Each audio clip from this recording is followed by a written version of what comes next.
ನಮಸ್ಕಾರ, ನೀವು ನೋಡ್ತಾ ಇದ್ದೀರಾ ತೇಜಸ್ ನ್ಯೂಸ್ ಕನ್ನಡ. ನಾನು ನಿಮ್ಮ ಸುಷ್ಮಿತಾ. ಉಕ್ರೇನ್ನಲ್ಲಿ ಎಂಬಿಬಿಎಸ್ ಪದವಿಗಾಗಿ ತೆರಳಿದ್ದ ಜಿಲ್ಲೆಯ ಅಮಿತ್, ಶಶಾಂಕ್, ವಿವೇಕ್ ಹಾಗೂ ವೈಷ್ಣವಿ ಈ 4 ವಿದ್ಯಾರ್ಥಿಗಳು ಯಾವುದೇ ಅಡೆತಡೆ ಇಲ್ಲದೆ ಜಿಲ್ಲೆಗೆ ಸುರಕ್ಷಿತವಾಗಿ ಬಂದಿದ್ದರಿಂದ ಜಿಲ್ಲಾಧಿಕಾರಿಗಳ ಕಚೇರಿ ಸಭಾಂಗಣದಲ್ಲಿ ಜಿಲ್ಲಾಡಳಿತ, ಜಿಲ್ಲಾ ಪಂಚಾಯತ್, ಜಿಲ್ಲಾ ಪೊಲೀಸ್ ಇಲಾಖೆ ವತಿಯಿಂದ ಸಂವಾದ ಮತ್ತು ಅನುಭವ ವಿನಿಮಯ ಸನ್ಮಾನ ಕಾರ್ಯಕ್ರಮವನ್ನು ಹಮ್ಮಿಕೊಳ್ಳಲಾಯಿತು. ಜಿಲ್ಲಾಡಳಿತ ವತಿಯಿಂದ ಸನ್ಮಾನಿಸಿ ಜಿಲ್ಲಾಧಿಕಾರಿಗಳು ಗೋವಿಂದ ರೆಡ್ಡಿ ಅವರು ಮಾತನಾಡಿದರು. ಯುದ್ಧ ಭೂಮಿ ಉಕ್ರೇನ್ನಿಂದ ಕರೆತರುವಲ್ಲಿ ಕೇಂದ್ರ ಸರ್ಕಾರ, ವಿದೇಶಾಂಗ ಇಲಾಖೆ ಮತ್ತು ಅಲ್ಲಿನ ರಾಯಭಾರಿ ಕಚೇರಿ ಅಧಿಕಾರಿಗಳು ಶ್ರಮ ವಹಿಸಿದ್ದು, ಇಲ್ಲಿ ನಮ್ಮ ಕರ್ತವ್ಯವನ್ನು ನಾವುಗಳು ಮಾಡಿದ್ದೇವೆ ಎಂದು ತಿಳಿಸಿದರು. ಮುಂದುವರೆದು ಮಾತನಾಡಿದ ಜಿಲ್ಲಾಧಿಕಾರಿಗಳು, ಯುದ್ಧ ಆರಂಭವಾಗುತ್ತಿದ್ದು ಜಿಲ್ಲೆಯಿಂದ ಉಕ್ರೇನ್ ದೇಶಕ್ಕೆ ತೆರಳಿದವರ ಪಟ್ಟಿ ನೀಡಿ ಎಂದು ಕೇಂದ್ರ ಸರ್ಕಾರ ಸೂಚನೆ ಬಂದಿತು. ಅದರಂತೆ ತಾವು ಶಶಾಂಕ್ ತಂದೆ ವಿಜಯಕುಮಾರ್ ಅವರನ್ನು ಸಂಪರ್ಕಿಸಿ ಎಲ್ಲ 4 ವಿದ್ಯಾರ್ಥಿಗಳ ಪಟ್ಟಿಯನ್ನು ಪಡೆದು ಕೇಂದ್ರಕ್ಕೆ ಕಳುಹಿಸಿ ನಿರಂತರ ಸಂಪರ್ಕದಲ್ಲಿದ್ದೆವು. ಇದಕ್ಕಾಗಿ ಬೀದರ್ ತಹಶೀಲ್ದಾರ್ ಅಣ್ಣಾರಾವ್ ಪಾಟೀಲರು ಉತ್ತಮ ಜವಾಬ್ದಾರಿಯನ್ನು ವಹಿಸಿದ್ದಾರೆ. ಇಲ್ಲಿಯವರೆಗೆ ಯುದ್ಧ ಎಂಬುದು ಕೇವಲ ಪುಸ್ತಕಗಳಲ್ಲಿ ಓದಿದ್ದೇವೆ. ಆದರೆ ಬೀದರ್ ಜಿಲ್ಲೆಯ 4 ವಿದ್ಯಾರ್ಥಿಗಳು ಯುದ್ಧ ಎಂಬುದು ಹೇಗೆ ಇರುತ್ತದೆ ಎಂಬುದನ್ನು ಕಣ್ಣಾರೆ ಕಂಡಿದ್ದಾರೆ. ಹಿಂದಿನ ಯುದ್ಧವೇ ಬೇರೆ, ಈಗಿನ ಯುದ್ಧವೇ ಬೇರೆಯಾಗಿದೆ ಎಂದರು. ಮಕ್ಕಳ ಮುಂದಿನ ಶಿಕ್ಷಣ ಒಂದು ಚಾಲೆಂಜ್ ಆಗಿದೆ. ರಾಜ್ಯ ಹಾಗೂ ಕೇಂದ್ರ ಸರ್ಕಾರ ಮಕ್ಕಳನ್ನು ನಡು ರಸ್ತೆಯಲ್ಲಿ ಕೈಬಿಡುವ ಮಾತೇ ಇಲ್ಲ. ಈಗಾಗಲೇ ಹುಬ್ಬಳ್ಳಿಯ ಕೋರೆ ಅವರು ಉಕ್ರೇನ್ ದೇಶದಿಂದ ಬಂದಿರುವ ಮಕ್ಕಳಿಗೆ ಪ್ರವೇಶ ನೀಡುವ ಕುರಿತು ಮಾತನಾಡಿದ್ದಾರೆ ಎಂದು ತಿಳಿಸಿದರು. ಜಿಲ್ಲಾ ಪೊಲೀಸ್ ವರಿಷ್ಠಾಧಿಕಾರಿ ಕಿಶೋರ್ ಬಾಬು, ಜಿಲ್ಲಾ ಪಂಚಾಯಿತಿ ಸಿಇಒ ಜಹೀರಾ ನಸೀಂ, ವಿದ್ಯಾರ್ಥಿಗಳ ಪೋಷಕರಾದ ವಿಜಯಕುಮಾರ್, ವೈಷ್ಣವಿ, ಸಹೋದರ ರಾಹುಲ್ ಹಾಗೂ ಇನ್ನಿತರರು ಮಾತನಾಡಿದರು. ಯುದ್ಧ ಆರಂಭವಾದಾಗಿನಿಂದ ಬೀದರ್ವರೆಗೆ ತಲುಪಲು ಅನುಭವಿಸಿದ ಅನುಭವವನ್ನು ವಿದ್ಯಾರ್ಥಿಗಳು ಹಂಚಿಕೊಂಡರು. ಅಪರ ಜಿಲ್ಲಾಧಿಕಾರಿ ಶಿವಕುಮಾರ್ ಶೀಲವಂತ್, ತಹಶೀಲ್ದಾರ್ ಅಣ್ಣಾರಾವ್ ಪಾಟೀಲ್ ಸೇರಿದಂತೆ ಇನ್ನಿತರರು ಈ ವೇಳೆ ಇದ್ದರು. ಡಿಸ್ಟಿಕ್ಕಿಂದ ಎಷ್ಟು ಜನ ಹುಡುಗರು ಯುಕ್ರೇನ್ಗೆ ಹೋಗಿದ್ದಾರೆ ಅವ್ರ ಡೀಟೇಲ್ಸನ್ನು ನೀವು ಇಮಿಡಿಯೇಟ್ಲಿ ಅಪ್ಡೇಟ್ ಮಾಡ್ಬೇಕಂತೇಳಿ ಹೇಳಿದ್ವಿ.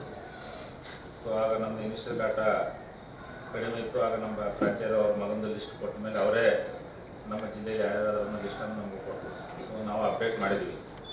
So to be very frank, ನಮ್ಮದು ಏನೇ ಇನ್ಫ್ಲುಯೆನ್ಸು ಇದ್ದರೆ ವಿತಿನ್ ಕಂಟ್ರಿ ಅಷ್ಟೇ ನಾವು ರೀಚ್ ಆಗ್ಬೋದು. ಬಿಯಾಂಡ್ ಕಂಟ್ರಿ ನಮ್ಮ ಲೋಕಲ್ ಅಡ್ಮಿನಿಸ್ಟ್ರೇಷನ್ಗೆ ರೀಚ್ ಆಗೋದಿಲ್ಲ. ಯಾಕಂದರೆ they will respond only to ministry of external affairs. So ಎಂಬೆಸಿಯಿಂದ, ಮಿನಿಸ್ಟ್ರಿ ಆಫ್ ಎಕ್ಸ್ಟರ್ನಲ್ ಅಫೇರ್ಸ್ದಿಂದ ಮಾತ್ರ ನಾವು ಹೊರದೇಶದಲ್ಲಿದ್ದವ್ರಿಗೆ ನಾವು ಸಂಪರ್ಕ ಮಾಡಬೇಕಾಗುತ್ತೆ. ಸೊ ಹೀಗಾಗಿ ನಮ್ಮ ಇನ್ಸ್ಟ್ರಕ್ಷನ್ಸು ಏನು ಸ್ಟೇಟ್ ಗೌರ್ಮೆಂಟಿಂದ ಬಂತಂದರೆ, ನೀವು ಪೇರೆಂಟ್ಸ್ಗೆ ರೆಗ್ಯುಲರ್ ಭೇಟಿ ಹಾಕೊಂತಿರ್ಬೇಕು ನಿಮ್ಮ ಸ್ಟಾಫು. ಸೊ ಪೇರೆಂಟ್ಸು ಅವರು ಸ್ಟೂಡೆಂಟ್ಸ್ ಜೊತೆ ದಿನನಿತ್ಯ ರೆಗ್ಯುಲರ್ ಆಗಿ ಮಾತಾಡ್ಕೊತಿರ್ಬೇಕು. ಆಮೇಲೆ 3ನೇದು, ಇವ್ರಿಗೆ ನೀವು ಸತತವಾಗಿ ಧೈರ್ಯವನ್ನು ತುಂಬ್ತಾ ಇರೋದು. ಸೊ ಈ 3ಅನ್ನು ನೀವು ಕೀಪ್ ಅಪ್ ಇಡಬೇಕು. ಯಾಕಂದರೆ ಈಗ ಪೇರೆಂಟ್ಸ್ಗೆ ಅವ್ರ ಹುಡುಗ ಜೊತೆ ಕನಿಷ್ಠ ಮೊಬೈಲ್ದಲ್ಲಿ ಮಾತಾಡ್ಕೊತಿದ್ರೆ ಧೈರ್ಯ ಇರ್ತಿತ್ತು, ಸೇಫ್ ಅದರ ಅನ್ನೋದು. ಸೊ ಆ ಟಚ್ ನಾವು ಇಟ್ಕೊಂಡಿರ್ಬೇಕು. ಮತ್ತು ಪೇರೆಂಟ್ಸ್ಗೆ ನೀವು ಅಡ್ಮಿನಿಸ್ಟ್ರೇಷನ್ನಿಂದ ನೀವು ಟಚ್ನಲ್ಲಿ ಇಟ್ಕೋಬೇಕು. ಸೊ ಅಂಥೇಳಿ ನಮ್ಗೆ ಕ್ಲಿಯರ್ ಇನ್ಸ್ಟ್ರಕ್ಷನ್ ಬಂದ್ಮೇಲೆ ನಾವು ಅದೇ ರೀತಿಯನ್ನು ಮಾಡಿದ್ವಿ. ನಾವು ಎಸ್ ಪಿ ಸಾಹೇಬ್ರು 2-3 ದಿವಸ, ಟು ಬಿ ವೆರಿ ಫ್ರ್ಯಾಂಕ್, 2-3 ದಿವಸ ಮೊದಲೇ ಹೋಗ್ಬೇಕಂತೇಳಿ ಡಿಸೈಡ್ ಮಾಡ್ಕೊಂಡಿದ್ವಿ. ಬಟ್ ಎಸ್ ಪಿ ಸಾಹೇಬ್ರಂದ್ರೆ ಈಗ ನಾವು ನೀವು ಮನೆಗೆ ಹೋದ್ರಂದ್ರೆ ಮತ್ತು ಅವ್ರ ತಂದೆಗಳು, ತಾಯಿ ಇಷ್ಟು ದೊಡ್ಡವ್ರು ಬಂದ್ರಂದ್ರೆ ಮತ್ತೆ ಏನೋ ಲಪಡಾಗ್ತದೆ ನಮ್ಮ ಮಕ್ಕಳು ಅಂತೇಳಿ ಅಂಜಬಾರ್ದು.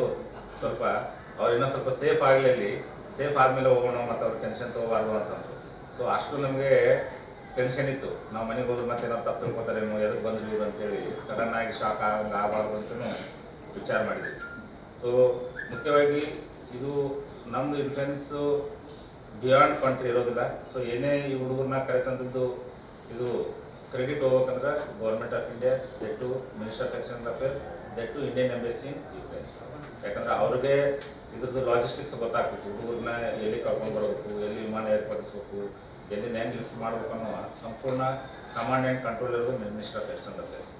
ಸೊ ನಾವು ಇಲ್ಲಿ ಪೇರೆಂಟ್ಸನ್ನು ಧೈರ್ಯದಿಂದ ಇರಿಸಿದ್ದು ಮತ್ತು ಅವ್ರ ಜೊತೆ ಅವ್ರನ್ನ ನಿರಂತರ ಸಂಪರ್ಕದಲ್ಲಿರೋಂಗೆ ನಾವು ನೋಡ್ಕೊಂಡಿದ್ದು. ಸೊ ಇವರು ತಾಯ್ನಾಡಿಗೆ ಮರಳಿ ಬಂದಿದ್ದು ಸಂಪೂರ್ಣ ಕ್ರೆಡಿಟು ಗೌರ್ಮೆಂಟ್ ಆಫ್ ಇಂಡಿಯಾಕ್ಕೆ ಹೋಗಬೇಕು.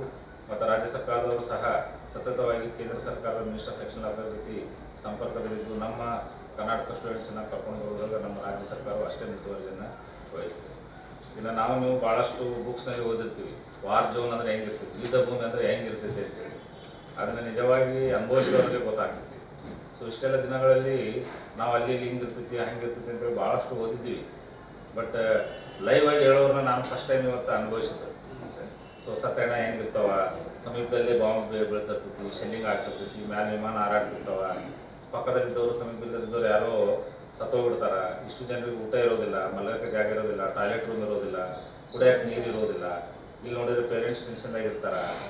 ಸೊ ಇವೆಷ್ಟು ತೊಂದರೆಗಳು ಏನಿರ್ತಾವಲ್ಲ, ಇವನ್ನ ನಾವು ಬುಕ್ಸ್ನಲ್ಲಿ ಓದ್ತಿದ್ವಿ. ಸೊ ಆ್ಯಸ್ ಎ ಅಕಾಡೆಮಿಕ್ ಅಂತೇಳಿ ಸುಮ್ಮನೆ ಬುಕ್ ಓದ್ತಿದ್ವಿ, ಯಾವುದೇ ಎಕ್ಸಾಮ್ ಸಂಬಂಧ ಓದ್ತಿರ್ತಿದ್ವಿ. ಆದರೆ ಇವತ್ತು ಲೈವ್ ಆಗಿ ನಮ್ಮ ವಿದ್ಯಾರ್ಥಿಗಳು ಅವ್ರಿಗೆ ಜೀವನದಲ್ಲಿ ಯಾವ ರೀತಿ ತೊಂದರೆಗಳಾದವು, ವಾರ್ ಜೋನ್ ಅಂದರೆ ಯಾವ ರೀತಿ ಇರ್ತೈತಿ ಅಂತೇಳಿ ಸೊ ನಿಜವಾಗಿ ಅನುಭವ ಆಗಿದ್ದು ಇವತ್ತೇ ನನಗೂ. So war zone it is a very tough time to face. ಒಂದನೇ world war, second world war ಮತ್ತು ಬೇರೆ ಬೇರೆ ಯುದ್ಧಗಳಲ್ಲಿ ವಾರ್ ಜೋನ್ ಬಗ್ಗೆ ಭಾಳಷ್ಟು ಜನ ತಮ್ಮ ಅನುಭವಗಳನ್ನ ಹಂಚ್ಕೊಂಡಿರ್ತಾರೆ. ಬಟ್ ನಾವು it is A modern warfare. So ಈ ಕ್ಷಣದಲ್ಲಿ ಇರ್ತೀವಿ, ಸಡನ್ ಬಿಲ್ಡಿಂಗ್ ಮೇಲೆ ಯಾವ ಬಂದು ಬಾಂಬ್ ಬೀಳ್ತೈತೆ ಅನ್ನೋದು ಗೊತ್ತಿರಲ್ಲ. ಯಾಕಂದ್ರೆ ಮಾಡರ್ನ್ ವಾರ್ಫೇರ್ದಲ್ಲಿ ಎಲ್ಲ ಮಿಸೈಲ್ಸ್ ಅಟ್ಯಾಕ್ ಆಗ್ತಿರ್ತಾವೆ. ಸೊ ಫಿರಂಗಿಯಿಂದ ಅಟ್ಯಾಕ್ ಆಗ್ತಿರ್ತೈತಿ. ಸೈನಿಕರು ಬಂದು ಡೈರೆಕ್ಟ್ ಶೂಟ್ ಮಾಡ್ತಿರಲ್ಲ.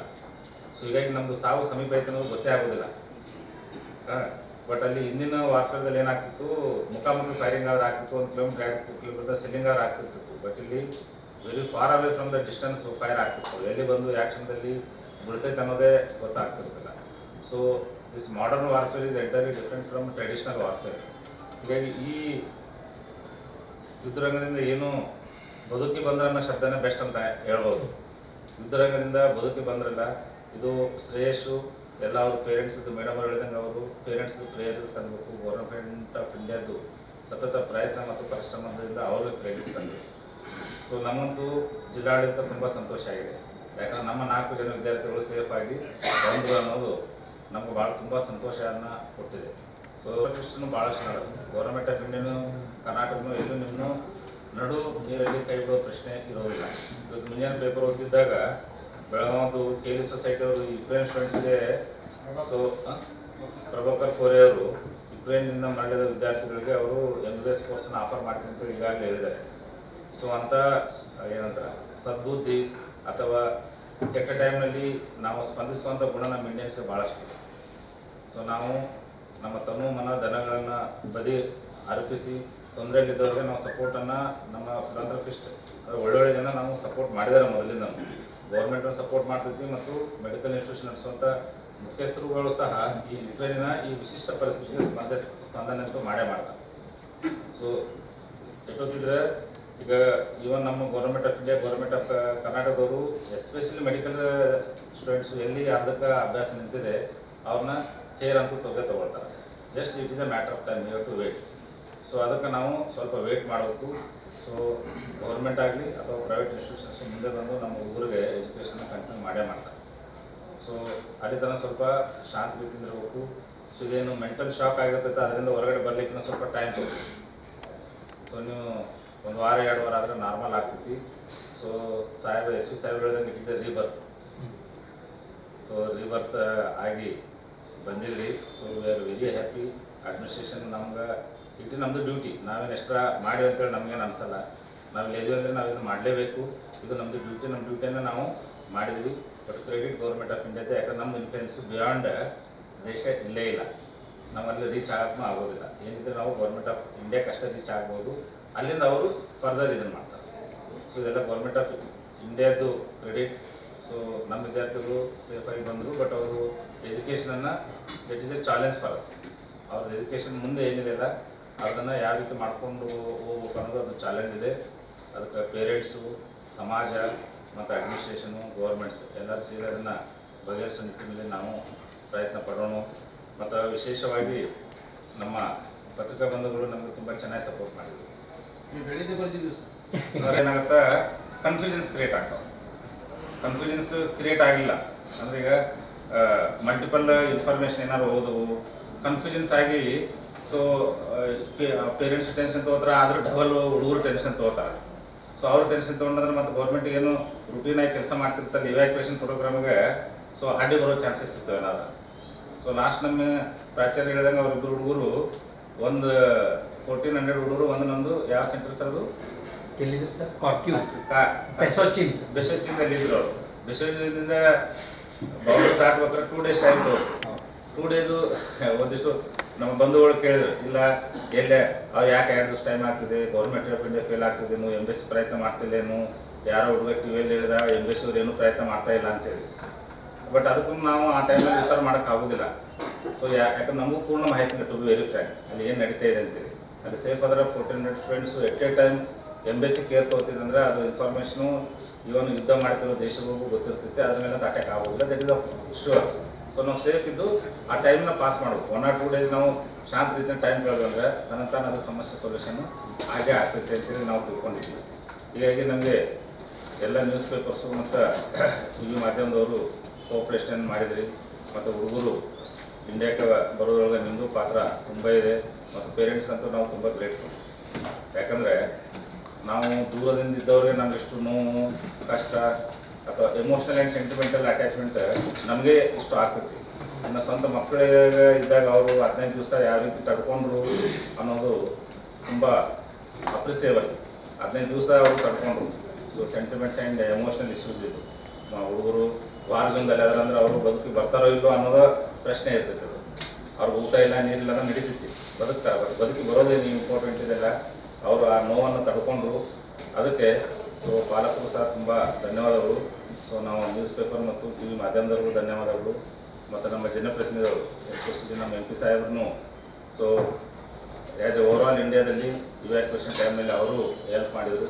ಸೊ ಅವ್ರಿಗೂ ನಮ್ಮ ಕಡೆಯಿಂದ ಧನ್ಯವಾದಗಳು. ರಾಜ್ಯ ಮತ್ತು ಕೇಂದ್ರ ಸರ್ಕಾರಕ್ಕೂ ನಮ್ಮ ಬೀದರ್ ವಿದ್ಯಾರ್ಥಿಗಳಿಗೆ ಸಹಾಯ ಸಹಕಾರ ಕೊಟ್ಟಿದ್ದಕ್ಕೆ ಧನ್ಯವಾದಗಳು. ಈ 4 ಜನ ಮಕ್ಕಳು ಹುಟ್ಟಿದಾಗ ಅವ್ರ ಪೇರೆಂಟ್ಸು ಎಷ್ಟು ಸಂತೋಷ ಪಟ್ಟಿದ್ದಾರೆ. ಅವ್ರು ಮತ್ತೆ ಏರ್ಪೋರ್ಟ್ನಲ್ಲಿ ರಿಸೀವ್ ಮಾಡ್ಕೊಳ್ಳೋಕೆ ಹೋದಾಗ ಮತ್ತೆ ಅವಷ್ಟು ಸಂತೋಷ ಪಟ್ಟಿದ್ದಾರೆ ಅಂತ ನನಗೆ ಅನಿಸ್ತಾ ಇದೆ. ಯಾಕಂದರೆ this is like second life.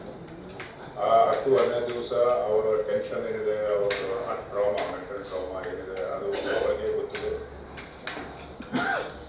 Especially ನಾವು ಹತ್ತಿರದಿಂದ ನೋಡ್ತಾ ಇದ್ದೀವಿ. Because Chandrakant is with me, Amit's father. Chandrakant, I can see him. ಹೇಗೆ ಒಂದು ತಂದೆ ಮಗ ದೂರ ದೇಶದಲ್ಲಿದ್ದಾಗ, ಯುದ್ಧ ಭೂಮಿಯಲ್ಲಿದ್ದಾಗ ಹಿಂದೆ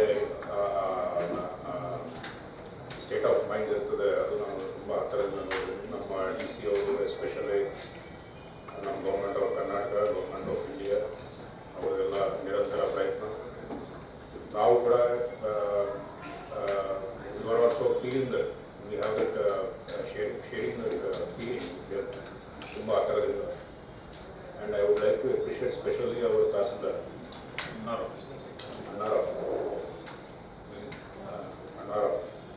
ಅಣ್ಣಾರಾವ್ ಅದೇ ಕೆಲಸದಲ್ಲಿ ಇದ್ದಾರೆ ಆಲ್ಮೋಸ್ಟ್ 2 ದಿವಸದಿಂದ. So he was following it up minute to minute. So ನಾವು ನಮ್ಮ ಕಡೆಯಿಂದ ಏನೇನು ಆಗ್ಬೋದು ಅಷ್ಟು ಪ್ರಯತ್ನ ಮಾಡಿದ್ವಿ. But this final day, finally when they are back ಏರ್ಪೋರ್ಟಿಗೆ ಬಂದಾಗ, then that is really it made our day. So thank you. We have to thank Government of Karnataka and Government of India for all their continuous efforts. But I wish them all the best. ಅದರಲ್ಲಿ as an parent ನಾನು ಹೇಳಬೇಕು ಅಂತಂದರೆ, ಸತತವಾಗಿ day 1 ಯಾವಾಗ ಇದು start ಆಗಿದೆ, ಇದು ನಾನು ಯಾಕೆ ಹೇಳ್ತಾ ಇದ್ದೀನಿ ಅಂತಂದರೆ, ಸುಮಾರು ನನ್ನ ಪರಿಚಯದಲ್ಲಿ ಇದ್ದವರು ಸಹಿತ ಇದರಲ್ಲಿ ಒಬ್ಬರಿಬ್ಬರು ಮಕ್ಕಳಿಗೆ ಕಳಿಸಿದವರು ಇದ್ದಾರೆ. ಸೊ ಅವ್ರ ಮಕ್ಕಳು ಇವಾಗ ವಾಪಸ್ ಬಂದಿದ್ದಾರೆ, ದ್ಯಾಟ್ ಈಸ್ ಡಿಫ್ರೆಂಟ್. ಬಟ್ ಅದು ಪೇನ್ ಏನಿರುತ್ತೆ, ಆ ಮಕ್ಕಳದ ಆಕಾಂಕ್ಷೆ, ಅವ್ರು ಏನು ಕಟ್ಕೊಂಡು ಡ್ರೀಮ್ಸ್ ಅಂತ ಹೇಳಿ ತಗೊಂಡು ಹೋಗಿದ್ರು, ಅದರಲ್ಲಿ ಇವಾಗ ತಾವು ಹೇಳಿದ್ರಿ ಸೆಂಟ್ ಯುವರ್ ಸಿಸ್ಟರ್ ಅಂತ ಹೇಳಿ, ಆ ಜೆಂಡರ್ ಬಾಯಸ್ ಇಲ್ಲ ಅಂತ. I felt very happy. Because ನಾವು ಹಿಂದೇಟನ್ನು ನೋಡ್ತೀವಿ ಮಹಿಳೆಯರಿಗೆ ಹೊರಗಡೆ ಕಳಿಸ್ಬೇಕಾದ್ರೆ. ಆದರೆ ತಾವು ಆ ಒಂದು ಪ್ರೋತ್ಸಾಹ ತಗೊಂಡ್ಬಿಟ್ಟು ನಮ್ಮ ಸಿಸ್ಟ್ರಿಗೆ ಕಳಿಸಿದ್ದೀರಾ. That itself shows that ಸುಮಾರು ನಾವು ನೋಡಿದ್ದೀವಿ ಆ ಒಂದು ಬಾಯಸನ್ನು ತಪ್ಪಿಬಿಟ್ಟು girls are also going to study medicine abroad. ಇಲ್ಲಿ 5.5 ವರ್ಷ ಇದ್ದರೆ ಅಲ್ಲಿ 6 ವರ್ಷ ಅಂತ ಹೇಳಿ ಇರುತ್ತೆ. ಇಲ್ಲಿ ನಾವು we are blessed to be born here. ಯಾಕೆಂದರೆ ನಮ್ಮದು ಟೆಂಪ್ರೇಚರ್ಸ್ ಏನಿರುತ್ತೆ ಅದು ಕಾನ್ಸ್ಟೆಂಟ್ ಆಗಿ ಇರ್ತದೆ. ಇಂಡಿಯಾದಲ್ಲಿ ಹೋದರೆ ಮಾತ್ರ ನಾರ್ದರ್ ಟೈಮ್ ಇದರಲ್ಲಿ ವೇರಿ ಆಗ್ತದೆ. ಬಟ್ ನಾವು ಎಲ್ಲರೂ ಹೇಳಿದ್ವಿ -6 ತನಕ ಹೋಗಿತ್ತು. ಸೊ ಇದು -6 ತನಕ ಹೋಗಿದ್ದು. ಆ ಹುಡುಗರು ಎಲ್ಲ ಆ -6 ನಾವು ಅರ್ಥ ಮಾಡ್ಕೋಬೇಕಾಗುತ್ತೆ. ಆ -6 ಅವರು 9 ಕಿಲೋಮೀಟರ್ 10 ಕಿಲೋಮೀಟರ್ ಆ ಮೆಂಟಲ್ ಟೆನ್ಷನ್ ತಗೊಂಡ್ಬಿಟ್ಟು ಮಟ್ಟಿದ್ದು, ಊಟ ಇಲ್ಲ ಹೊಟ್ಟೆಯಲ್ಲಿ, ಆ ರೀತಿಯಲ್ಲಿ ಪರದಾಡಿದ್ದು. ಇದು ಒಂದೊಂದು ಸನ್ನಿವೇಶ ಏನಿರುತ್ತೆ ಮಕ್ಕಳದು, ಅದು ನಿಜವಾಗ್ಲೂ ನಾವು ಬಹಳ ಅದನ್ನು ಅಪ್ರಿಷಿಯೇಟ್ ಮಾಡಬೇಕು. ಸ್ಟ್ರೆಂತ್ ಅವರಿಗೆ ಬಂದಿದ್ದು ಅಂತಂದರೆ ಅವರ ತಂದೆ ತಾಯಿ ಏನಿದ್ದಾರೆ, ಅವರು ಪ್ರೇಯರ್ಸ್ ಮಾಡಿದ್ರ ಮೇಲೆ ಅವ್ರಿಗೆ ಸ್ಟ್ರೆಂತ್ ಬಂದಿರಬೇಕು. ಆ ದೇವರದ್ದು ಏನು ಅಟೂಟ ವಿಶ್ವಾಸ ಇರುತ್ತೆ, ಅದ್ರ ಮೇಲಿಂದ ಅವರಿಗೆ ಸ್ಟ್ರೆಂತ್ ಬಂದಿದೆ. ಮತ್ತು ಅವರಿಗೆ ಆ ಭರವಸೆ ಏನಿದೆ, as beyond the border the government is waiting for us. Please try to understand. ಇದು ಎಲ್ಲ ಫ್ಯಾಕ್ಟರ್ಸ್ ಏನಿದೆ ನಮ್ಮೆಲ್ಲ ಮಕ್ಕಳಿಗೆ ಸೇಫ್ ಆಗಿ ಬರಲಿಕ್ಕೆ ಕಾರಣಭೂತರು ಅಂತ ಹೇಳಿದ್ರೆ ಅದೇನು ತಪ್ಪು ಮಾತೇನಿಲ್ಲ. ಆದರೆ ಎಲ್ಲ ಹುಡುಗರು ಯಾವ ಪೊಲಿಟಿಕಲ್ ಟರ್ಮಾಯಿಲಲ್ಲಿ ಸಿಕ್ಕಿಬಿಟ್ಟು ಅವರಿಗೆ ಇಷ್ಟು ಮೆಂಟಲ್ ಪ್ರೆಷರ್ ಆಗಿಬಿಟ್ಟು ಅವರು ಹೊರಗಡೆ ಬಂದಿದ್ದಾರೆ. ನಾವು ಜೀವನ ಮಾಡೋದು ಬೇರೆ ಆಗುತ್ತೆ. -6 ಡಿಗ್ರಿಗಳಲ್ಲಿ ಬಂಕರ್ಗಳಲ್ಲಿ ಇದ್ಬಿಟ್ಟು ಲಿಮಿಟೆಡ್ ರೇಷನ್ಗಳಲ್ಲಿ ಊಟ ಮಾಡಲಿಕ್ಕೆ. ನೀವು ಕೋಲ್ಡರ್ ಕಂಟ್ರೀಸಿಗೆ ಹೋಗ್ತೀರಾ ಅಂತಂದರೆ ಪದೇ ಪದೇ ನಿಮಗೆ ಹಸಿವು ಆಗ್ತದೆ. ಯಾಕೆಂತಂದರೆ ನಿಮಗೆ ಬಾಡಿ ಮಾಸಿಗೆ ನೀವು ಅದು ಹೀಟ್ ನೀವು ಏನು ಡಿಸಿಪೇಟ್ ಮಾಡ್ತೀರಾ, ಆವಾಗ ನಿಮಗೆ ಒಂದು ಸ್ವಲ್ಪ ಆಹಾರ ಅದು ನಿಮಗೆ ಕೊರತೆ ಇದೆ ಅಂತಂದರೆ ಇನ್ನೂ ಜಾಸ್ತಿ ಹಸಿವು ಆಗುತ್ತೆ. ಅದು ಸಾಧಾರಣ ಇದ್ದಿದ್ದಂಥದ್ದೇ ವಿಷಯ. ಬಟ್ ಅಂಥ ಟೆನ್ಷನ್ಗಳಲ್ಲಿ ಈ ಮಕ್ಕಳು ಎಲ್ಲರೂ ಫೇಸ್ ಮಾಡಿ ಇಲ್ಲಿ ಇವತ್ತು ಬಂದಿದ್ದಾರೆ. ಈ ಇದರಲ್ಲಿ ನಾನು ಹೇಳಬೇಕು ಅಂತಂತಂದರೆ ನಮ್ಮ ಕರ್ನಾಟಕ ಸರ್ಕಾರ ಮತ್ತು ಜಿಲ್ಲಾಡಳಿತ ವತಿಯಿಂದ I know there is an excellent team of SP sir and DC sir. I know that they are following all the things that are happening. Day 1 ಇಂದ ಅವ್ರು ಏನಿದೆ ಅದನ್ನು ಸ್ಟಾರ್ಟಲ್ಲಿ ಇರ್ತಾ ಇದ್ರು. ತಹಸೀಲ್ದಾರ್ ಅವರು ಸಹಿತ ಇದರಲ್ಲಿ ಪೂರ್ಣ ಸಹಯೋಗ ಕೊಟ್ಟಿದ್ದಾರೆ. ಎಲ್ಲ ಡಿಸಾಸ್ಟರ್ ಮ್ಯಾನೇಜ್ಮೆಂಟಿಂದ ಸಂದೀಪ್ ಪಾಟೀಲ್ ಅವರು ಆಗಲಿ, ADC ಅವರು ಆಗಲಿ, ಎಲ್ಲ ಒಂದು ಟೀಮ್ ಆಗಿ ಕೆಲಸ ಮಾಡಿ ಮಕ್ಕಳು ಮನೆ ತನಕ ಬರೋ ರೀತಿಯಲ್ಲಿ ನೋಡ್ಕೊಂಡಿದ್ದಾರೆ. ಸೊ ಇದಕ್ಕೆ ಏನಿದೆ ನಮ್ಮದು I thank all our governments, central as well as state, and also the district administration who has brought the children ವಾಪಸ್ ಸೇಫ್ ಆಗಿ ಅವರು ತಂದಿದ್ದಾರೆ. ಎಲ್ಲರಿಗೂ ಧನ್ಯವಾದ. ಆ್ಯಂಡ್ ಅವರೆಲ್ಲರದ್ದು ಫ್ಯೂಚರಿಗೆ we pray for them that the best will happen. Because ನಾವು ಹೇಳ್ತೀವಿ ಒಂದಿಲ್ಲ ಒಂದು ಪ್ರಯತ್ನ ಯಾವಾಗಲೂ ಬಂದೇ ಬರ್ತದೆ. ಹೊರಗಡೆ ನಾವು ಸತತವಾಗಿ ಪ್ರಯತ್ನ ಮಾಡ್ತಾ ಇದ್ದೀವಿ. ನನ್ನ ಇಂಟ್ರೆಸ್ಟ್ MBBS ಮಾಡಬೇಕಂತಿತ್ತು. ನಾನು ಅಲ್ಲಿ ಯುಕ್ರೇನ್ಗೆ ಹೋಗ್ಬಿಟ್ಟೆ 2020ನಲ್ಲಿ. ಈ ರೀತಿ ಆಗುತ್ತೆ ಅಂತೇಳಿ ಏನೂ ವಿಚಾರ ಇರಲಿಲ್ಲ. ಬಟ್ ಆದರೂ ಆಗಿತ್ತು. ಸೇಮ್ ಇಂಡಿಯಾ ಪಾಕಿಸ್ತಾನ ಹೇಗೆ ಕಾನ್ಫ್ಲಿಕ್ಟ್ ಇರುತ್ತೆ ಸೇಮ್ ಅದೇ ರೀತಿ ಕಾನ್ಫ್ಲಿಕ್ಟ್ ಇತ್ತು. ಬಟ್ ಈ ರೀತಿ ಸಿಚುವೇಶನ್ ಆಗುತ್ತೆ ಅಂತ ಏನೂ ಐಡಿಯಾ ಇರಲಿಲ್ಲ. So 24th February 24th morning 5 o'clock on Kyiv timing ಒಂದು ಬಾಂಬ್ ಬ್ಲಾಸ್ಟ್ ಆಗಿತ್ತು. ಸೊ ಮುಂದೆ ನಮ್ಮ ಇಂಡಿಯನ್ ಎಂಬಸಿ ಕಂಟಿನ್ಯೂಸ್ಲಿ ನಮ್ಮದು ಅಪ್ಡೇಟ್ನಲ್ಲಿ ಇರ್ತಿದ್ದು. ಅವರು ಹೇಳಿಬಿಟ್ರು ಈಗ ಸೇಫ್ ಇರೋದಿಲ್ಲ, ನೀವು ಹೋಗ್ಬಿಡಿ ಅಂತ ಹೇಳಿ. ಬಟ್ ಅವ್ರು ಮೇನ್ ಬಾಂಬ್ ಬ್ಲಾಸ್ಟ್ ಮಾಡಿದ್ದು ಅಲ್ಲಿ ಕೀವ್ ಏರ್ಪೋರ್ಟ್ ಮತ್ತು ಖಾರ್ಕಿವ್ ಏರ್ಪೋರ್ಟ್ನಲ್ಲಿ ಬಾಂಬ್ ಬ್ಲಾಸ್ಟ್ ಮಾಡಿದ್ದು ಫಸ್ಟ್ ಅಟ್ಯಾಕಲ್ಲಿ. ಆಮೇಲಿಂದ ನಮ್ಮ ಇಂಡಿಯನ್ ಎಂಬಸಿ ತುಂಬ ನಮಗೆ ಹೆಲ್ಪ್ ಮಾಡಿತ್ತು. ನೆಕ್ಸ್ಟ್ ಅವರು ಅಪ್ಡೇಟ್ ಕೊಟ್ಟಿದ್ರು, ಬಂಕರ್ಸಲ್ಲಿ ಹೋಗ್ಬಿಡಿ, ಎಲ್ಲ ಇಂಡಿಯನ್ಸ್ ಎಲ್ಲ ಬಂಕರ್ಸಲ್ಲಿ ಹೋಗ್ಬಿಡಿ, ಶೆಲ್ಟರ್ ತೊಗೊಂಡ್ಬಿಡಿ, ಯಾಕಂದರೆ ಸೇಫ್ ಇರೋದಿಲ್ಲ, ಫ್ಲ್ಯಾಟ್ನಲ್ಲಿ ಹಾಸ್ಟೆಲ್ನಲ್ಲಿ ಇರೋದು ಸೇಫ್ ಆಗಿರೋದಿಲ್ಲ ಅಂತ ಹೇಳಿ ಹೇಳ್ತಿದ್ರು. ಸೊ ನಾವಲ್ಲಿ ಕಂಟಿನ್ಯೂಸ್ 24th ಈವ್ನಿಂಗ್ನಿಂದ ನಾವು ಬಂಕರ್ನಲ್ಲೇ ಇದ್ದಿದ್ವಿ. ಆವಾಗ ನಮಗೆ ಜಾಸ್ತಿ ಏನು ಫುಡ್ ಪ್ರೊವೈಡ್ ಇರಲಿಲ್ಲ, ಏನಿಲ್ಲ, just manageable 2-3 days manageable food ಇತ್ತು. ಅದೇ ರೀತಿಯಾಗಿ ನಾವು ಮ್ಯಾನೇಜ್ ಮಾಡ್ಕೊಂಡು ಹೋದ್ವಿ. 2-3 ಡೇಸ್ ಆದ ತಕ್ಷಣ ಸ್ವಲ್ಪ ಪ್ರಾಬ್ಲಮ್ ಆಗ್ತಾಯಿತ್ತು. ಯಾಕಂತಂದರೆ ನಾನಿರೋದು ಮೆಟ್ರೋ ಬಂಕರ್ಸ್ನಲ್ಲಿ, ಬಟ್ ನಮ್ಮ ಫ್ರೆಂಡ್ಸ್ ಯಾರು ಇದ್ದರು ಅವರೆಲ್ಲ ಹಾಸ್ಟೆಲ್ ಬಂಕರ್ಸ್ನಲ್ಲಿದ್ದರು. ಅಲ್ಲಿ ಮೆಟ್ರೋ ಬಂಕರ್ಸ್ನಲ್ಲಿ 800 to 900 ಮೆಂಬರ್ಸ್ ಇರ್ತಿದ್ರು. ಕಂಟಿನ್ಯೂಸ್ ಆಗಿ 800 to 900 ಮೆಂಬರ್ಸ್ ಇರ್ತಿದ್ರು. ಸೊ ಅಲ್ಲಿ ಏನು ಫೆಸಿಲಿಟಿ ಇರಲಿಲ್ಲ, ಮೋಸ್ಟ್ ಪ್ರಾಬ್ಲಮ್ ಇರ್ತಿತ್ತು. ಹಾಸ್ಟೆಲ್ನಲ್ಲಿ ಅಟ್ಲೀಸ್ಟ್ 1 ಟೈಮ್ ಫುಡ್ ಸಿಗ್ತಾಯಿತ್ತು. ಬಟ್ ನಮಗೆ ಅಲ್ಲಿ ಮೆಟ್ರೋ ಬಂಕರ್ಸ್ನಲ್ಲಿ ನಾವು ಯುಕ್ರೇನಿಯನ್ ಸಿವಿಲಿಯನ್ಸ್ ಜೊತೆ ಇರ್ತಿದ್ವಿ. ನಾವು ಸುಮಾರು 24 ಕಂಟ್ರೀಸ್ನಿಂದ ಸ್ಟೂಡೆಂಟ್ಸ್ ಅಲ್ಲಿ ಸಿಕ್ಕಾಕೊಂಡ್ಬಿಟ್ಟು ಮೆಟ್ರೋನಲ್ಲಿ. ಸೊ ಏನೂ ಇರಲಿಲ್ಲ ಅಲ್ಲಿ. ಒಂದು 5-6 ಡೇಸ್, ಮಿನಿಮಮ್ 8 ಡೇಸ್ ನಾನು ಬಂಕರ್ನಲ್ಲಿ ಹೋಗ್ಕೊಂಡ್ಬಿಟ್ಟೆ. ಫುಡ್ ಅಕೊಮಡೇಷನ್ ಇರಲಿಲ್ಲ, ಮತ್ತು ವಾಶ್ರೂಮ್ ಫೆಸಿಲಿಟೀಸ್ 3 ಫ್ಲೋರ್ ಅಂಡರ್ಗ್ರೌಂಡ್ ಇರ್ತಿತ್ತು. ಸೊ ವಾಶ್ರೂಮ್ ಫ್ಲೋ ಆಗ್ತಾಯಿತ್ತು, ಕಂಟಿನ್ಯೂಸ್ ಆಗಿ ಫ್ಲೋ ಆಗ್ತಾಯಿತ್ತು. ಸೊ ಏನೂ ಫೆಸಿಲಿಟೀಸ್ ಆಗಿರಲಿಲ್ಲ. But Indian embassy as soon as possible evacuation ಮಾಡಬೇಕಂತೇಳಿ ಪ್ರಯತ್ನ ಇರ್ತಿತ್ತು. ಸೊ ಅದರಿಂದ ನಾವು ಈಗ ಸೇಫ್ ಕಲ್ತಿದ್ವಿ. ನಾವು ನೆಕ್ಸ್ಟ್ ಏನು ಮಾಡಿದೆ ಅಂತಂದರೆ, ನಮ್ಮ ಫ್ರೆಂಡ್ ಒಬ್ಬರು ಹಾವೇರಿಯಿಂದ ತಿಳ್ಕೊಂಡ್ರು, ಅವರು ನವೀನ್ ಅಂತ ಹೇಳಿ ತಿಳ್ಕೊಂಡ್ರು. ಸೊ ಆ ಭಯದಿಂದ ನಾವು ನೆಕ್ಸ್ಟ್ ನಮ್ಮದೇ ಸಿಚುವೇಶನ್ ಆಗಿರ್ಬೋದು ಅಂಥೇಳಿ ನಾನು ಫಸ್ಟ್ ಮಾರ್ಚಿಗೆ ನಾನು ಹೋಗ್ಬಿಟ್ಟಲ್ಲಿದ್ದು. ಬಂಕರ್ಸ್ನಿಂದ ರಿಸ್ಕ್ ತೊಗೊಂಡ್ಬಿಟ್ಟು ಅಲ್ಲಿ ಸುಮಾರು ಹಾದಿಯಲ್ಲಿ ಡೆಡ್ ಬಾಡೀಸ್ ಅಂತ ಭಾಳ ಬ್ಲಡ್ ಶೆಡ್ ಇರ್ತಿತ್ತು. ಕಂಟಿನ್ಯೂಸ್ಲಿ ಫೈರಿಂಗ್ ಇರ್ತಿತ್ತು ಅಲ್ಲಿ. ಮತ್ತು ಬಾಂಬ್ ಬ್ಲಾಸ್ಟಿಂಗ್ ಅಂತೇಳಿ ಅದು ಫಸ್ಟ್ ಟೈಮ್ ನೋಡಿದ್ದೀನಿ ನಾನು. ಫಿಯರ್ ಆಫ್ ಡೆತ್ ಅಂಬೋದು ನಾನು ಫಸ್ಟ್ ಟೈಮ್ ತಿಳ್ಕೊಂಡೆ ಹೇಗಿರುತ್ತೆ ಅಂತೇಳಿ. ನಾನು ಅಲ್ಲೇ ಒಂದು ಕಾರ್ ಇದ್ದಿತ್ತು, ಮೋಸ್ಟ್ ಫುಲ್ ಗ್ಲಾಸ್ ಎಲ್ಲ ಹೋಗ್ಬಿಟ್ಟಿತ್ತು. ಆ ಕಾರ್ ನೋಡ್ಕೊಂಡ್ಬಿಟ್ಟು ನಮ್ಮ ಫ್ರೆಂಡ್ಸ್ ಮಿನಿಮಮ್ 8 ಮೆಂಬರ್ಸ್ ಟೀಮ್ ಆಗಿ ಹೋಗ್ಬಿಡೋಣ ಅಂತೇಳಿ ಪ್ಲ್ಯಾನ್ ಇತ್ತು. 8 ಮೆಂಬರ್ಸ್ ನಾವು ಸೆಲ್ಫ್ ಡ್ರೈವಿಂಗ್ ಮಾಡ್ಕೊಂಡ್ಬಿಟ್ಟು ರೈಲ್ವೆ ಸ್ಟೇಷನ್ಗೆ ಹೋಗ್ಬಿಟ್ಟೆ ನಾನು. ರೈಲ್ವೆ ಸ್ಟೇಷನಿಂದ ಅಲ್ಲಿ 2 ಡೇಸ್ ಟ್ರೈನ್ ಇಂಡಿಯನ್ಗೋಸ್ಕರನೇ ಇತ್ತು. ಇಂಡಿಯನ್ ಎಂಬೆಸಿ ಫೆಸಿಲಿಟಿ ಮಾಡಿಕೊಟ್ಟಿತ್ತು ಅಲ್ಲಿ. 2 ಡೇಸ್ ಜಸ್ಟ್ ಇಂಡಿಯನ್ ಸ್ಟೂಡೆಂಟ್ಸ್ ಆಗಿ ಇವ್ಯಾಕ್ಯುವೇಷನ್ ಬೇಗ ಆಗಿಬಿಡಲಿ ಅಂಥೇಳಿ ಲಾಂಗ್ ಟ್ರೈನ್ ಅರೇಂಜ್ ಮಾಡಿಬಿಟ್ಟಿತ್ತು, March 1 ಆ್ಯಂಡ್ March 2 ಅಂತ. ಸೊ ನಾವು ಆ ಟ್ರೈನಿಗೆ ಏರ್ಬಿಟ್ವಿ. ಆ ಟ್ರೈನಲ್ಲೂ ಕೂಡ ಭಾಳ ಗಂಭೀರ ಸ್ಥಿತಿ ಹೋಗಿತ್ತು, ಯಾಕಂದರೆ ಫುಲ್ ರಶ್ ಆಗಿತ್ತು ಅಲ್ಲಿ ಟ್ರೈನ್. ಸೊ ಏನೋ ಅಲ್ಲೂ ಕರೆಕ್ಟಾಗಿರಲಿ, ಬಟ್ ನಾವು ಸೇಫ್ ಆಗಿದ್ವಿ. ಟ್ರೈನ್ ಕಂಟಿನ್ಯೂಸ್ಲಿ ನಾವು ಟ್ರೈನಿಂದ ವೆಸ್ಟರ್ನ್ ಬಾರ್ಡರ್ಗೆ ತಲುಪಿದ್ವಿ. ಪೋಲೆಂಡ್ ಬಾರ್ಡರ್ ಹತ್ರ ಲವೀವ್ ಅಂತ ಸಿಟಿ ಇದೆ, ಅಲ್ಲಿ ಹೋಗ್ಬಿಟ್ವಿ. ನಾವು 30 ಅವರ್ಸ್ ಜರ್ನಿ ಇತ್ತು, just for 1400 kilometres 30 hours journey ಇತ್ತು. ಯಾಕಂತಂದರೆ ಸಿಚುವೇಶನ್ ಯಾವಾಗ ಏನಾಗುತ್ತೆ ಅಂತ ಹೇಳಿ ಗೊತ್ತಿರಲಿಲ್ಲ. ಸೊ ಸ್ಲೋ ಹೋಗ್ತಾ ಇತ್ತು ಟ್ರೈನು ಕೂಡ. 2 ಡೇಸ್ ನಾವು ಅಲ್ಲೇ ಟ್ರೈನಲ್ಲೇ ಹೋಗ್ಬಿಟ್ವಿ ನಾವು. ಮತ್ತು ಅಲ್ಲಿ ಲವೀವ್ ಸಿಟಿನಲ್ಲಿ ಹೋಗಿದ ತಕ್ಷಣ ಅಲ್ಲಿಂದ ಟ್ಯಾಕ್ಸಿ ಆಗಿತ್ತು. ಒನ್ ಟ್ಯಾಕ್ಸಿ 50,000 ಡಿಮಾಂಡ್ ಆಗ್ತಾಯಿತ್ತು, $650 ಆಗಿತ್ತು. ಸೊ ನಾವು 8 ಮೆಂಬರ್ಸ್ ಇದ್ವಿ. ಸೊ ಎಲ್ಲರೂ ಅಮೌಂಟನ್ನು ಕಾಂಟ್ರಿಬ್ಯೂಟ್ ಮಾಡಿ ಪೋಲೆಂಡ್ ಬಾರ್ಡರ್ ಹತ್ರ ಬಂದುಬಿಟ್ವಿ. ಪೋಲೆಂಡ್ ಬಾರ್ಡರಲ್ಲಿಂದ ಲವೀವ್ ಸಿಟಿಯಿಂದ 70 ಕಿಲೋಮೀಟರ್ಸ್ ಆಗಿತ್ತು. ಸೊ 70 ಕಿಲೋಮೀಟರ್ಸ್ ಟ್ರಾವೆಲ್ ಮಾಡ್ಕೊಂಡ್ಬಿಟ್ಟು ಬಿಫೋರ್ 15 ಕಿಲೋಮೀಟರ್ಸೇ ನಾವು ಅಲ್ಲಿಂದ ಇಳಿದ್ಬಿಟ್ವಿ. ಯಾಕಂತಂದರೆ 15 ಕಿಲೋಮೀಟರ್ಸ್ ಟ್ರಾಫಿಕ್ ಜಾಮ್ ಇತ್ತು ಅಲ್ಲಿ.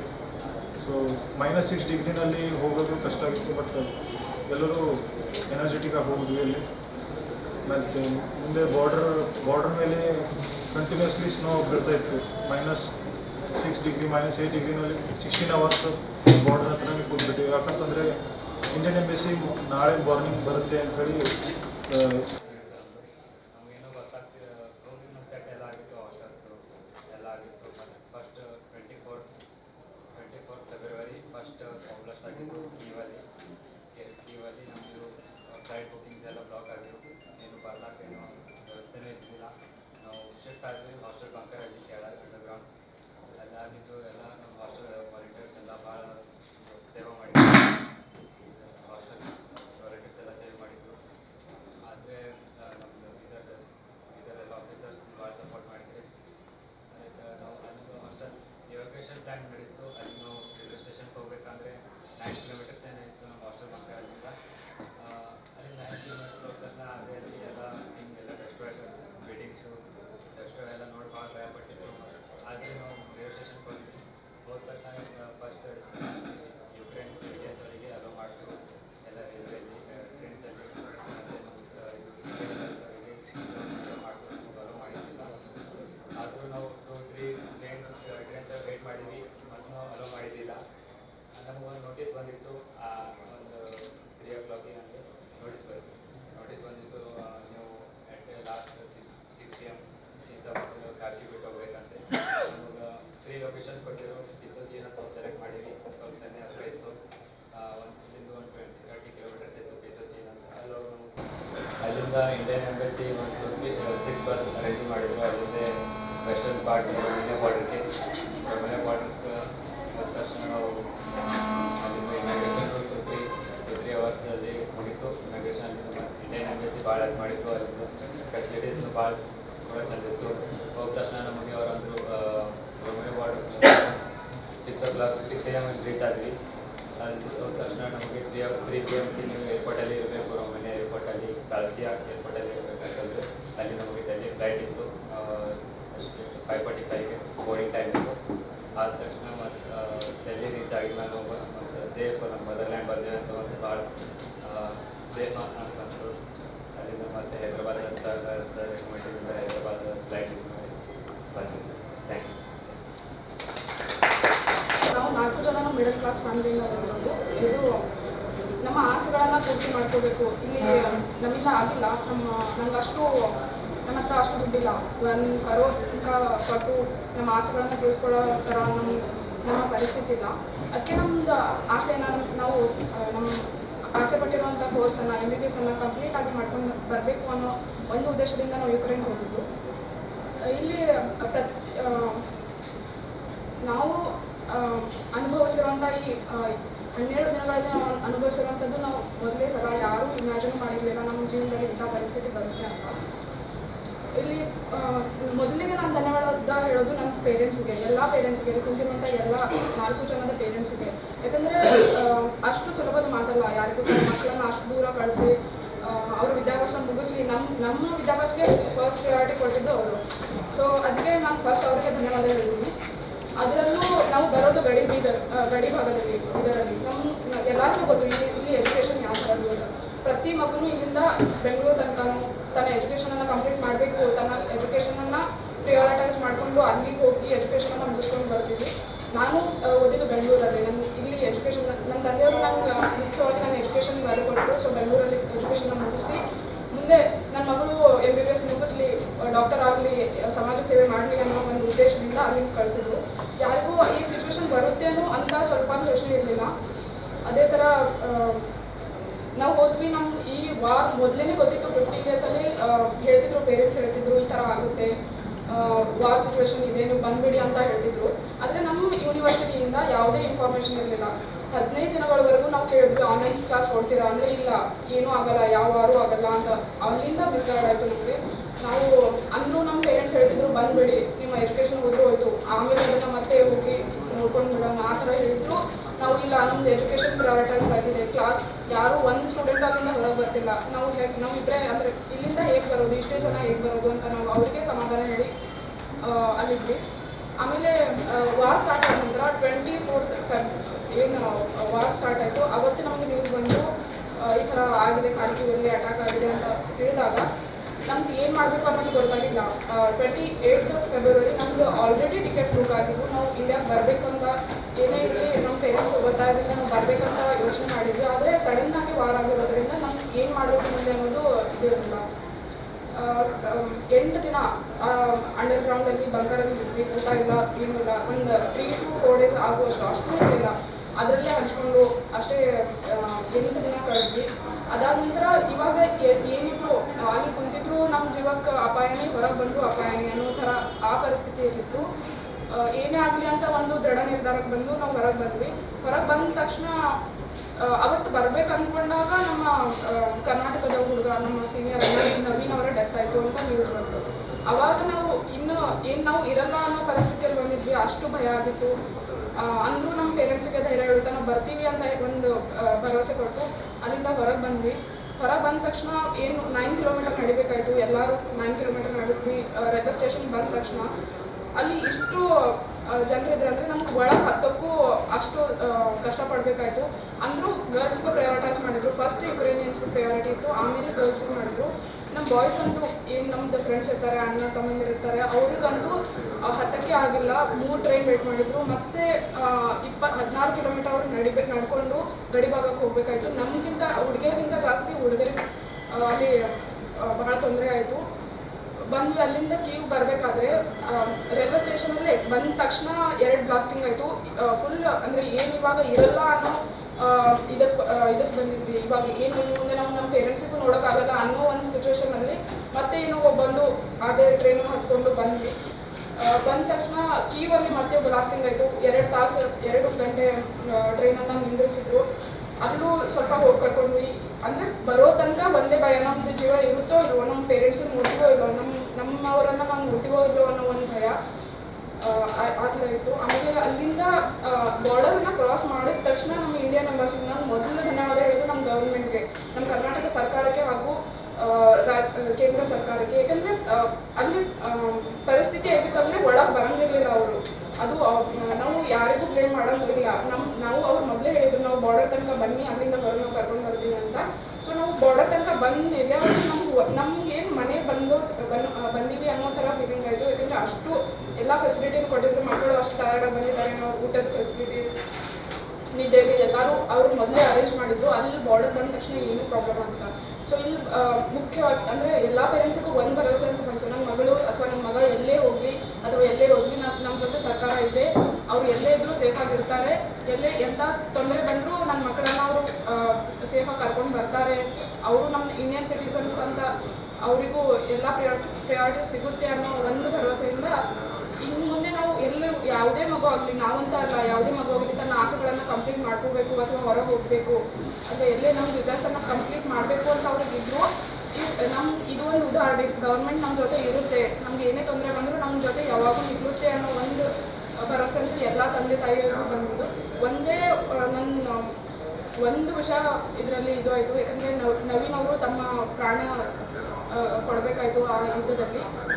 ಅವ್ರು 4ನೇ ಇಯರ್ ಅವ್ರದ್ದು, ಇನ್ನೂ 1 ಇಯರ್ ಆಗಿದ್ರೆ ಅವರು MBBS ಆಗಿ ಕಂಪ್ಲೀಟ್ ಮಾಡಿಕೊಂಡು ಒಳ್ಳೆ ಡಾಕ್ಟರ್ ಆಗಿ ಹೊರಗೆ ಬರ್ತಿದ್ರು.